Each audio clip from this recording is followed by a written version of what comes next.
and you really are being forced to spend money, much more money, on much more expensive equipment that really doesn't work. This friend of mine is a very savvy guy, and big league stuff, and he put some in because he wanted to see, and he said the stuff doesn't work. It doesn't cool the food properly. That's why they call the thing that we're talking about a refrigerant. For a reason, it's a refrigerant. So that's it. Please, thank you very much. Yeah, thanks, Mr. President Trump. Are there any assurances from the grocery chains that they'll pass these savings down to consumers? Well, let's ask Kroger about that. Come on, that's a very good question. You have the biggest right here. Yeah, we're actually right in the middle of doing that at the moment. So we're concerned about the cost of living. It makes a big difference when you get your pricing right, and we certainly are interested in ensuring that all our customers right across the country are paying the right price.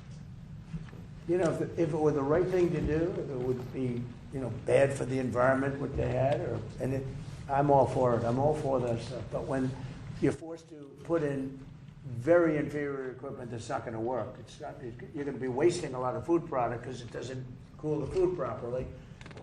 And it's actually a bad thing, and the bad thing is more expensive than what they already have, and in many cases they just put it in. They just put in the other apparatus, and a lot of people have said they've spent money recently to do it, and then this rule came up out of nowhere, and the stuff they just put in they have to change.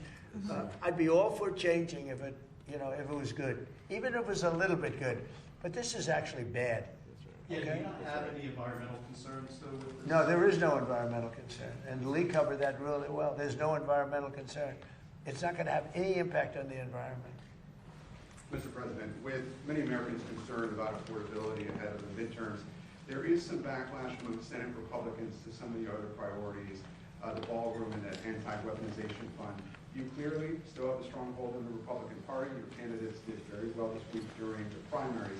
But are you losing control? My candidates did well. Not all candidates did well. But are you losing control of the Senate, sir? Are you losing control of the Senate Republicans? I don't know. I really don't know. I can tell you, I only do what's right. I don't need money for the ballroom. I'm making a gift of the ballroom. This is the biggest misreporting that I've ever seen. The ballroom is being built. It'll cost. It was going to be $200 million. I've doubled the size of it because we need it, and it's being done in conjunction with the military and with the very much in conjunction with the military and Secret Service. We're on time, on budget. It's going beautifully. Have all the money I need. We're making a gift to the United States.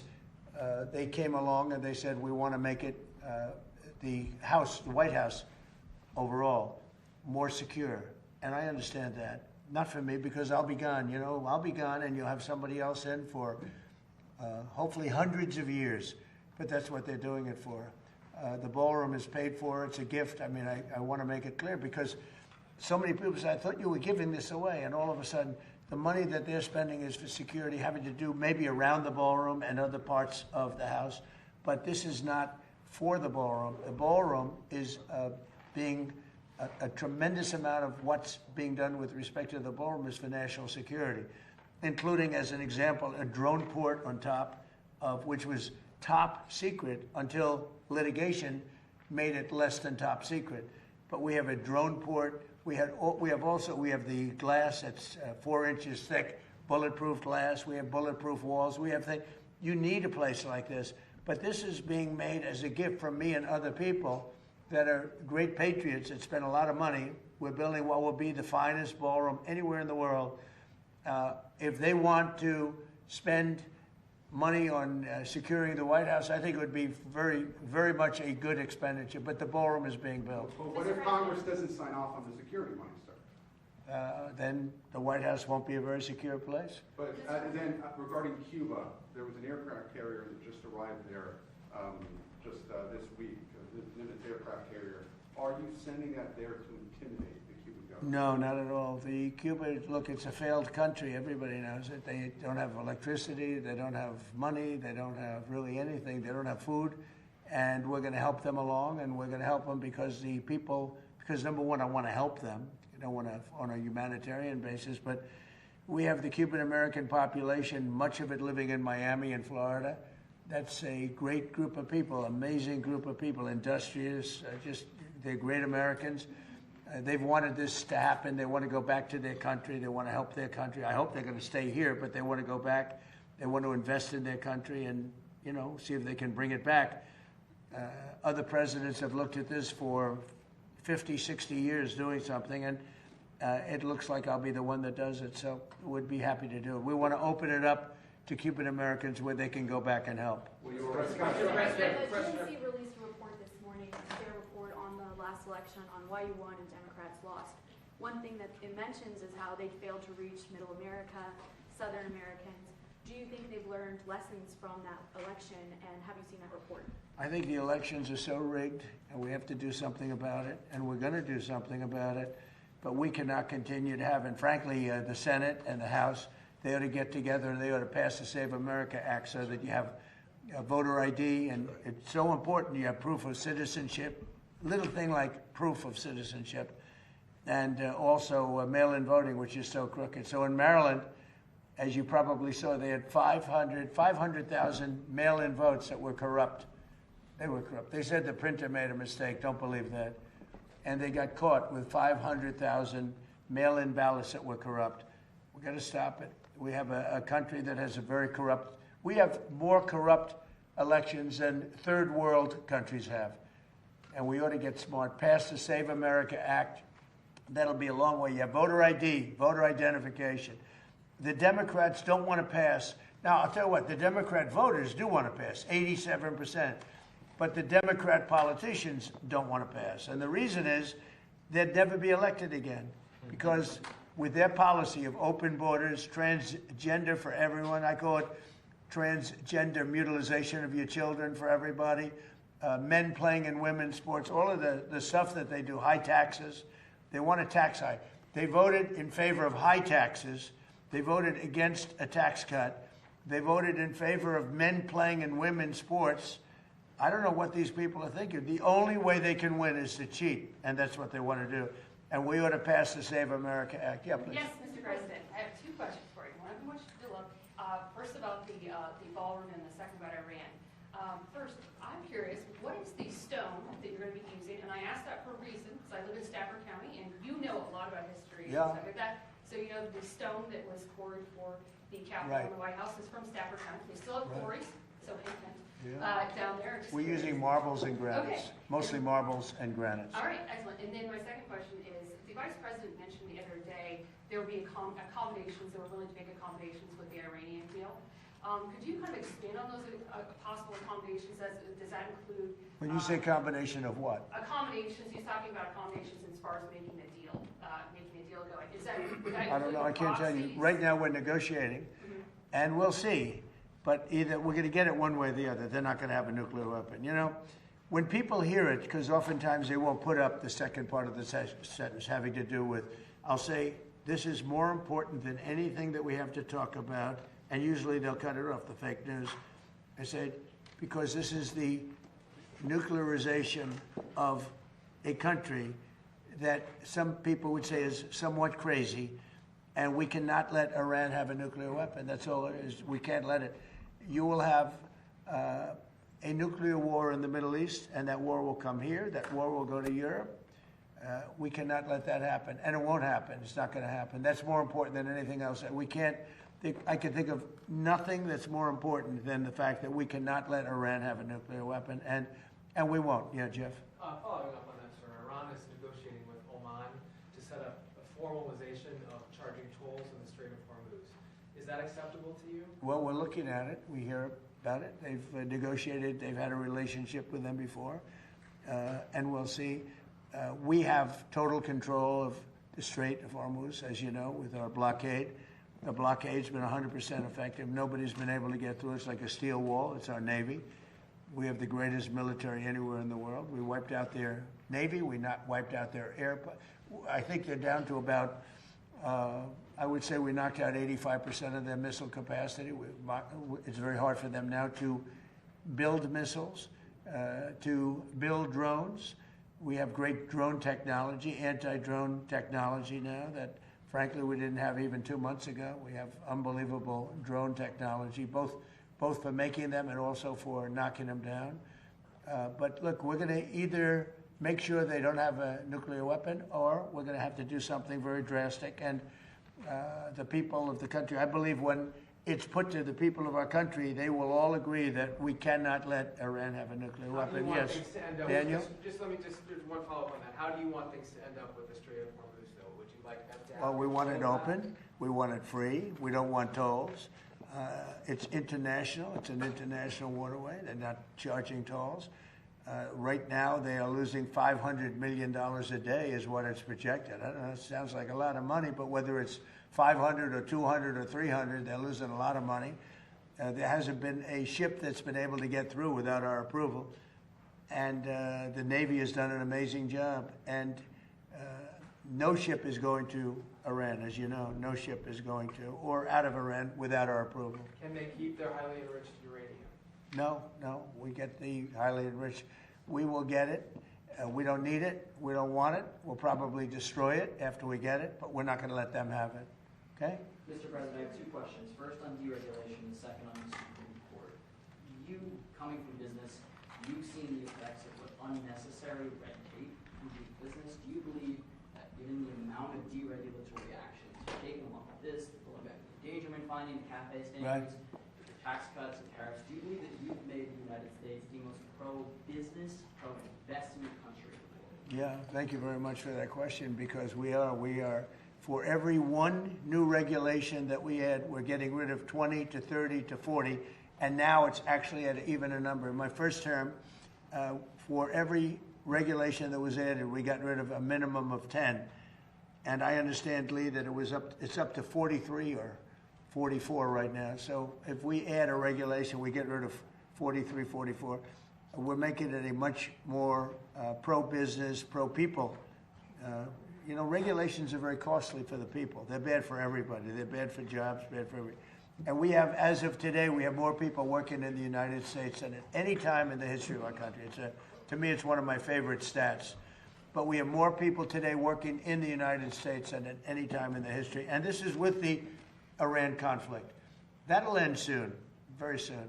And when it ends, your gasoline prices will go down lower than they were before.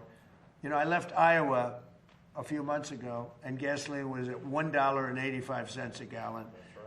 And we'll be hitting numbers like that again. Mr. President, on the Supreme Court... But we'll be hitting them in a much nicer way, by the way.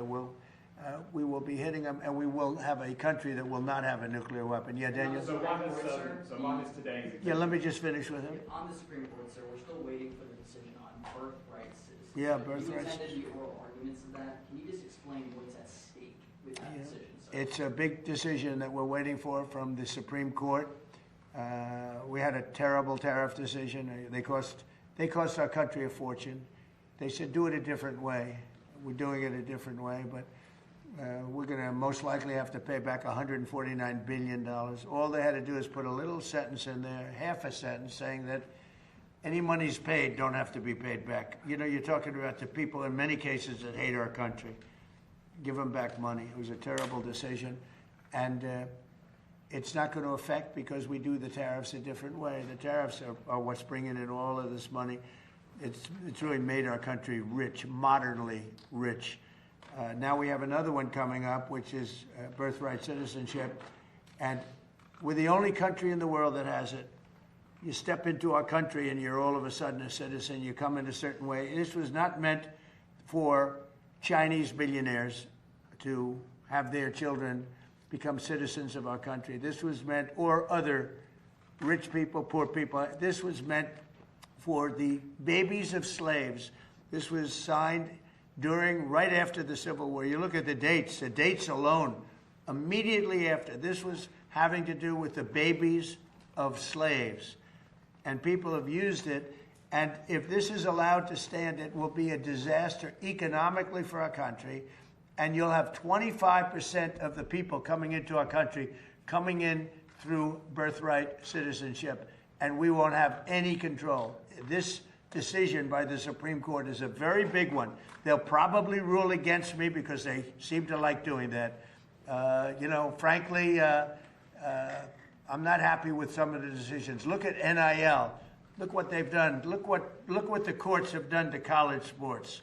They're destroying college sports. They're destroying universities. But birthright citizens, a big deal.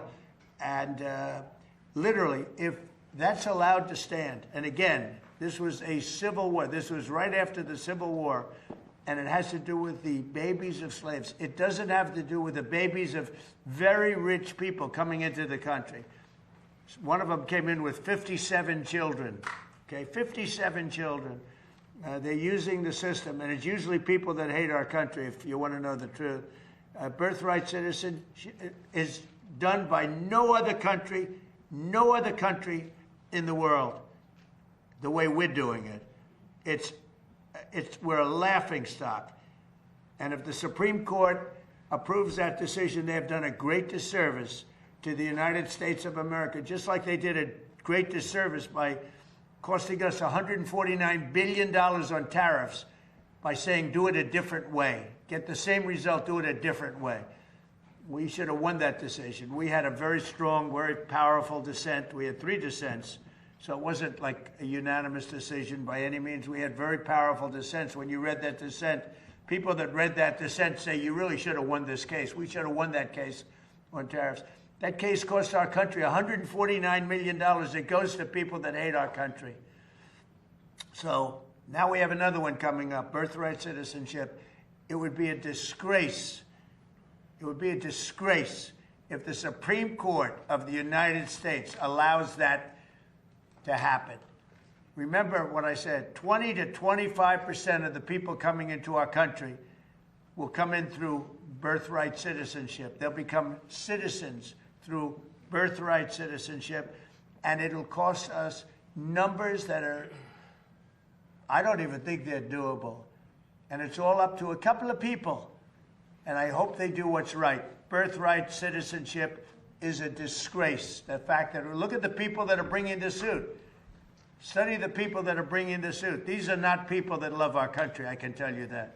Mr. President, why has today's executive order on AI been postponed? Because I didn't like certain aspects of it. I postponed it. I think it gets in the way of, we're leading China, we're leading everybody, and I don't want to do anything that's going to get in the way of that lead. We have a very substantial on AI. It's causing tremendous good, and it's also bringing in a lot of jobs, tremendous numbers of jobs. Again, we have more people working right now than we've ever had. I really thought that could have been a blocker, and I want to make sure that it's not. Mr. President, your heart. Mr. President. Wait 1 second. With President Xi last week, did you discuss AI safeguards? Who? What? In China last week with President Xi, yes. Did you discuss AI I did. safeguards? No, I discussed it. And he acknowledges how well we're doing. We're doing well. He's doing. It's the two of us. The 2 countries are fighting for it. Other countries are way behind. Way behind. They're fighting for it. They want it. Everybody wants it, but they're way behind. But I didn't want to do it. I postponed that meeting. It was a press conference. It was a signing, actually, because I didn't like what I was seeing. Mr. President, a few moments ago, the Commission of Fine Arts approved your redesign for your arch. Do you think you need congressional? Oh, that's good news. I finally get good news from you. Do you think you need What was the congressional vote? Do you know what the approval vote for it, was? What was the vote? I'm just seeing the headline here. I don't have the exact vote. But So we're building what's called the Triumphal Arch right opposite the Arlington Memorial Bridge, right by Arlington Cemetery. It's beautiful. It's the Arc de Triomphe would be the one that you would probably know in Paris. It's one of the most beautiful. It's a very similar size, slightly larger. We have to do slightly larger. It doesn't have to be a lot larger. Otherwise, you'd all be disappointed in me. But it's even far more beautiful. And I think that the Arc de Triomphe is beautiful. It's a couple of 100 years old, but I think it's beautiful. And some arcs go back over 1,000 years. And it's called a triumphal arch. It's usually done for victories in war and things. There are 59 of them in the world. And some are really beautiful. And we're the only major, Washington, D.C., which should be number 1. We're the only important and major city that doesn't have one. We don't have a triumphal arch. So it was meant to be built for many years. The circle going up to the bridge, people pass that circle. They say, why isn't something built here? And so that's very good. We just got approval from Fine Arts. That's fantastic. Right, but you need Congress to sign off on it. No, we don't. No, we're doing it. It's the land is owned by the Interior Department. We don't need anything from Congress. Are you attending your son's wedding this weekend? Are you attending your son's wedding this weekend, by the way? He'd like me to go, but it's going to be just a small little private affair, and I'm going to try and make it. I'm in the midst. I said, you know, this is not good timing for me. I have a thing called Iran and other things. That's one I can't win on. If I do attend, I get killed. If I don't attend, I get killed. By the fake news, of course, I'm talking about. No, but he's got a very person who I've known for a long time, and hopefully they're going to have a great marriage. Mr. President, actually to add to the art, I just actually passed by it on my way here. Right. I saw the paint flags, and there's just geese that are there all the time. Right. So it's perfect. How long will that take? And also, I have to say, I have to pass along something for my mother, because she drove in with me. She was amazed by all the people she was seeing on the streets here in D.C. She doesn't get in here as much. D.C. is hot again. She was noticing how clean and beautiful It's clean. So I'm passing it along. That's right. Well, that's the way I do it. Clean. You take a look outside. We had broken path. It was so terrible coming into the White House. It was slate. Slate's a roofing material. It's not a walking material. But the slate was all broken and chipped and terrible. And I put down a new granite floor and paid for it myself, by the way. But I put down a nice new granite floor. It looks beautiful. It's actually getting rave reviews. It's beautiful. It's terrible having people walking up to the White House and they're walking over broken tiles and broken floors. So now we just finished. It's going to be finished when the moldings are put on. But you might take a look at it. I don't know if you've seen it, but it's beautiful. Of other things we're doing while you're at it, we have 31 fountains in Washington. Of the 31, not one worked.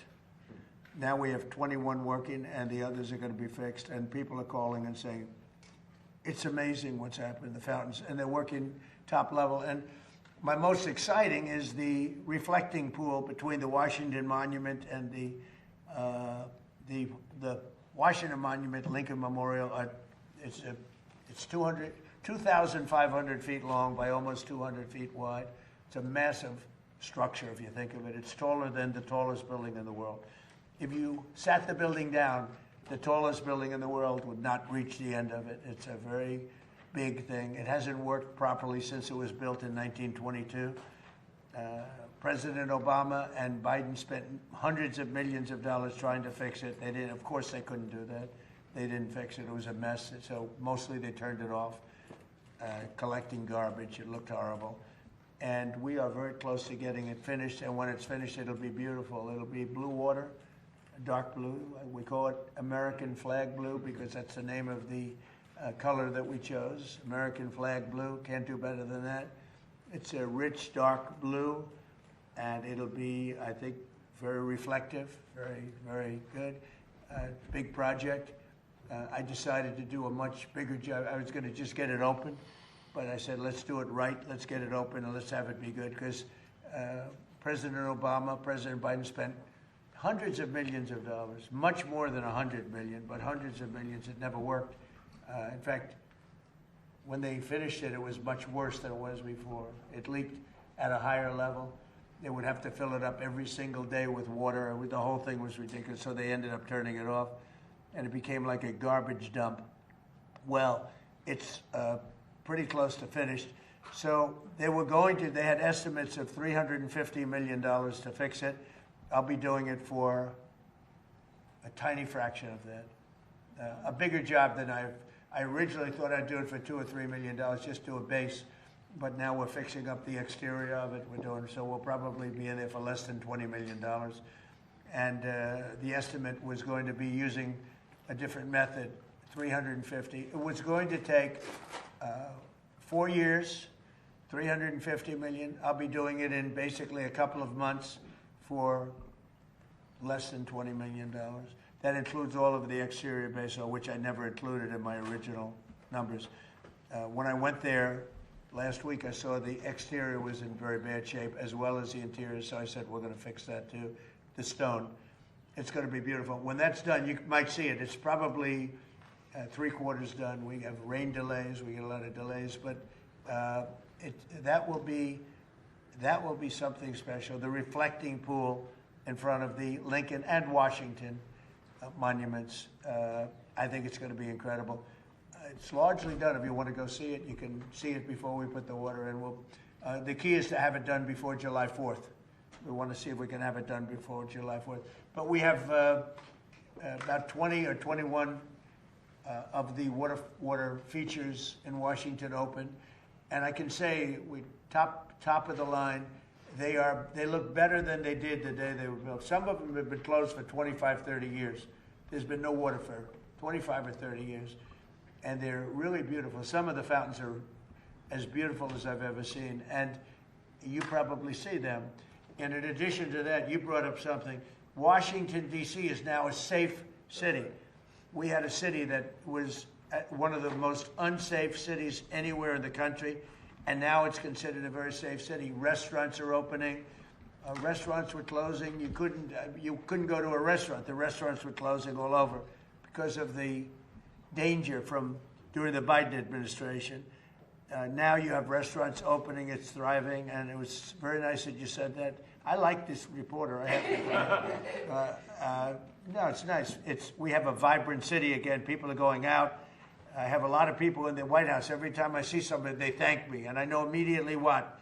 They thank me for making the city safe. They walk to work now. Before that, they'd take Uber or something, and they felt unsafe even in Uber. You know, we moved over 5,000 people out of the city. Career criminals that came in through the open borders and other reasons. And we moved over 5,000. And an interesting statistic is that 2% of the population creates 91% of the crime. And the reason I like that is that you can handle 2% of the population. Mr. Kroger, I see, do you have stores in Washington? You see a big difference? We do. Boy, you said the right thing. That would have been the end of Kroger. All right, okay, we'll do one or two more. Please, in the back. Yeah, please. Do you think Democrats are genuine in their focus on affordability, especially after they delivered 40-year high inflation last time they were in power? And then, or do you think they're using it or focusing on it as a means to try and win midterms and begin the impeachment process? The second. Look, the Democrats had the highest inflation in the history of our country. 48 years, they say, but the history of our country. They had the highest inflation that we've ever had. When I inherited it, I inherited very high prices. And from day one, they said, affordability. Affordability is a word, because they're good at that. They're good at words, but I'm good at words too. But they hit me with affordability. I'd just gotten there. They hit me with eggs. We had a news conference on my third day, and they said, egg prices are through the roof. I said, I just got here. Tell me about eggs. And we got the prices down, way down, actually lower than it was 4 years before. But we've gotten everything. The thing that we have now, the only thing that's really of great concern, two things. Beef is coming down, and the reason is they put restrictions on beef under the Biden administration, and it takes a while to settle that, but prices are down. But the big thing is, of course, energy. We had the energy way down, but I had to do a journey to Iran. I had to say, you know, we just hit the best markets. By the way, the stock market today is at the highest it's ever been, and we've had 59 of them, 59 days out of a very short period of time where the stock market hit all-time highs. So we have an all-time high stock market. We have all-time high job numbers. We have 401ks just hit the highest number they've ever been. So many of you have 401ks. That means you're richer than you've ever been. And we're doing really well. But they came up with this word, affordability. But it's them that caused the problem. And they used that word, Senator, they used that word right from the beginning. I was in one day, and I heard somebody on television say, affordability. And I inherited this mess from them. But we've got it in great shape. The country's doing well. We're respected all over the world. This country is respected. We're the hottest country. We were a dead country 2 years ago. And now we're the hottest country anywhere in the world. So I think most of you appreciate that. Some of you don't. Yeah, please. Harry Pickett, Washington Times. If the Supreme Court doesn't rule in your favor on birthright citizenship, are there any other avenues that your administration has explored to remedy this? And did you talk with President Xi about Chinese foreign nationals taking advantage of birth tourism here in this country and how we could have... Well, it's a great question. No, if the Supreme Court hurts our country by ruling against us on birthright citizenship, that would be just between that and tariffs. What damage they've done, what damage they've done. Again, they could have said, which they said, do the tariffs a different way. But they could have said the money taken in, hundreds of billions of dollars, $149 billion we have to pay back. Kevin understands that better than anybody. All they had to do is say, any money taken in, because they agree you could do it a different way. Any money, this is a better way. But the other way is a very secure way. And maybe in many ways it's a stronger way. They could have said, any money taken in thus far does not have to be paid back. To, in many cases, the enemy, people that don't like our country. Or it was a half a sentence. The Supreme Court could have saved us $149 billion with a half a sentence. But they chose not to do that. Now they have a ruling which is a much bigger ruling, actually, birthright citizenship. The cost, forgetting about the fact that it's wrong, the cost of birthright citizenship is barely not affordable by our country. It's going to cost hundreds of billions of dollars. And it's in their hands. What can I tell you? It's a common sense ruling. It's common sense. It was exact timing. And it's about the babies of slaves. Thank you for that question. Right, you go again. Thank you, Mr. President. So do you think if Democrats were to take control of Congress again, they would immediately begin the impeachment process? I think if Democrats took control of the Congress, I think that, and let's say took control of the country, I think that this country's finished. These people are sick. They suffer from Trump derangement syndrome, but really they have bad policy. They have horrible policy. They cheat on elections. They get elected by cheating on elections. But you would have 2 states added. They'll terminate the filibuster immediately. Republicans should do that. They'll terminate the filibuster. You'll have Washington, D.C., and you'll have Puerto Rico as a state, which will be a disaster, which would be 4 Senate seats, tremendous numbers of electoral college votes. You will have that's really bad, but you will have the destruction of our country. They want to go to 21 Supreme Court judges. That's their perfect number. They talk about 13, but they want to go to 21 Supreme Court judges. If they get in power, I think this country would be maybe finished. If I didn't win the election, I'll say this, we've become the hottest country anywhere in the world. We were a dead country 2 years ago. If I didn't win this election, we would have been a country that was essentially, I don't even know that we would have been a country any longer. They were destroying our country. They were letting hundreds of thousands, millions of people pour through our southern border, criminals, people from jails, people from mental institutions, drug dealers and drug addicts. They were sending everybody, countries were sending everybody that they didn't want by the millions, 25 million people. If I didn't win this election, I believe our country would have been finished. Thank you very much, everybody. Thank you, Press. Thank you. Thank you, Press. Thank you, guys. Thank you, guys. Keep moving. Thank you, guys. Thank you, guys. Keep going. Thank you, guys.